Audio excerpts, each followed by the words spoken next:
أعوذ بالله من الشيطان الرجيم. بسم الله الرحمن الرحيم. هل أتى على الإنسان حين من الدهر لم يكن شيئا مذكورا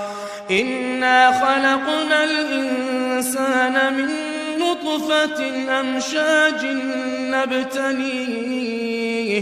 فجعلناه سميعا بصيرا إنا هديناه السبيل إما شاكرا وإما كفورا إنا أعتدنا للكافرين سلاسلا وأغلالا وسعيرا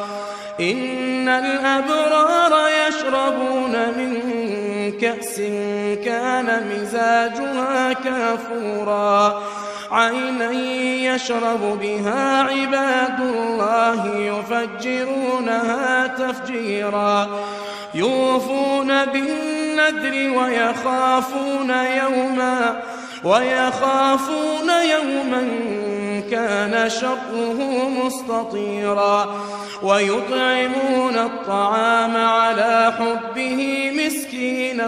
ويتيما وأسيرا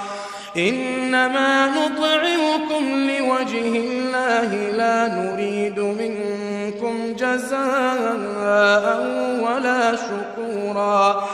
إنا نخاف من ربنا يوما عبوسا قمطريرا فوقاهم الله شر ذلك اليوم ولقاهم نضرة وسرورا وجزاهم بما صبروا جنة وحريرا متكئين فيها على الأرائك لا يرون فيها شمسا ولا زمهريرا ودانية عليهم ظلالها وذللت قطوفها تذليلا ويطاف عليهم بآنية من فضة وأكواب كانت قواريرا من فضة قدروها تقديرا ويسقون فيها كأسا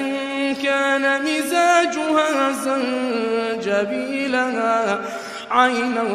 فيها تسمى سلسبيلا ويطوف عليهم ولدان مخلدون إذا رأيتهم حسبتهم لؤلؤا منثورا وإذا رأيت ثم رأيت نعيما وملكا كبيرا عاليهم ثياب سندس خضر واستبرق وحلوا أساور من فضة وسقاهم ربهم شرابا طهورا إن هذا كان لكم جزاء وكان سعيكم مشكورا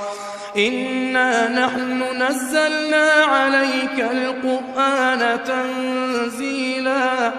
فاصبر لحكم ربك ولا تطع منهم آثما أو كفورا واذكر اسم ربك بكرة وأصيلا ومن الليل فاسجد له وسبحه ليلا طويلا إن هؤلاء يحبون العاجلة ويذرون وراءهم يوما ثقيلا نحن خلقناهم وشددنا أسرهم وإذا شئنا بدلنا أمثالهم تبديلا إن هذه تذكرة فمن شاء اتخذ إلى ربه سبيلا وما تشاءون إلا أن يشاء الله إن الله كان عليما حكيما يدخل من يشاء في رحمته والظالمين أعد لهم عذابا أليما.